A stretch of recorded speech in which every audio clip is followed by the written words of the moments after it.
ମାଙ୍କଡ଼ ହାତରେ ଶାଳଗ୍ରାମ ନଚେଇ ନଚେଇ ନେଲା ପ୍ରାଣ ଅବସ୍ଥା ଯାହା ବର୍ତ୍ତମାନ ସରକାରଙ୍କର ଅବସ୍ଥା ହେଉଛି ସେୟା।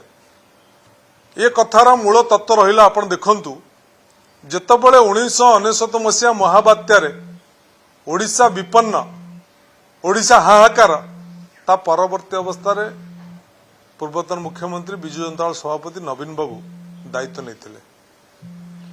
ନବୀନ ବାବୁ ଦାୟିତ୍ୱ ନେଲା ପରେ ଓଭରଡ୍ରାଫ୍ଟ ଗୋଟେ ଅଭାବୀ ଓଡ଼ିଶାକୁ 2024 ଗୋଟେ ପ୍ରଭାବୀ ଓଡ଼ିଶାରେ ଉପସ୍ଥାପିତ କରିଥିଲେ ଏବଂ 24 ବର୍ଷ ଭିତରେ ପ୍ରାକୃତିକ ବିପର୍ଯ୍ୟୟ ମୁକାବିଲା କରିବା ପାଇଁ ଅନେକ ଭିତ୍ତିଭୂମି ପ୍ରସ୍ତୁତ ହୋଇଥିଲା, ଅନେକ ଯୋଜନା ପ୍ରସ୍ତୁତ ହୋଇଥିଲା, ଯେଉଁ ଯୋଜନାକୁ ବିଶ୍ୱ ମଧ୍ୟ ସ୍ୱୀକାର କରିଥିଲା। ସେଇଭଳି ଗୋଟେ ଯୋଜନା 2024 ମସିହାରେ ନବୀନ ବାବୁ ଛାଡ଼ିକିରି ଗଲେ, କିନ୍ତୁ 2 ବର୍ଷ ଭିତରେ କ'ଣ ହେଲା ନହେଲା ଆପଣ ଦେଖନ୍ତୁ।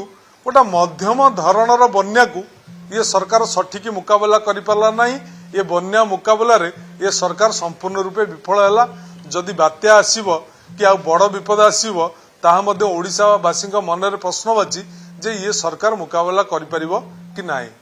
एवं 2 वर्ष भितर प्राकृतिक विपर्यय मुकाबला करिया पई जो योजना जो कार्यक्रम होबा कथा कौनसी कार्यक्रम ये सरकार 2 वर्ष भितर ग्रहण कलेनी, बरम पूर्व सरकार रे जहाँ योजना कार्यकारी होता से कार्यगुड़ा को बंद करी रखिले, उद्देश्यमूलक भाव राजनैतिक अभिसंधि रखी बंद कर रखिले, जार परिणाम आज गोटे मध्यम बन्या को ये सरकार मुकाबला कर पारना। जो कथाटा को सुजाता राउत दर्शैचंती एते बड़ भित्तिभूमि एते गोटे सुंदर व्यवस्था 24 वर्ष तले तैयारी होती 24 वर्ष भितर तैयारी होता व्यवस्थाटा को 2 वर्ष भितर ये सरकार सुचारू रूपे नहीं पारानी, जो सरकार मध्यम धरण बन्या मुकाबला ये सरकार विफल।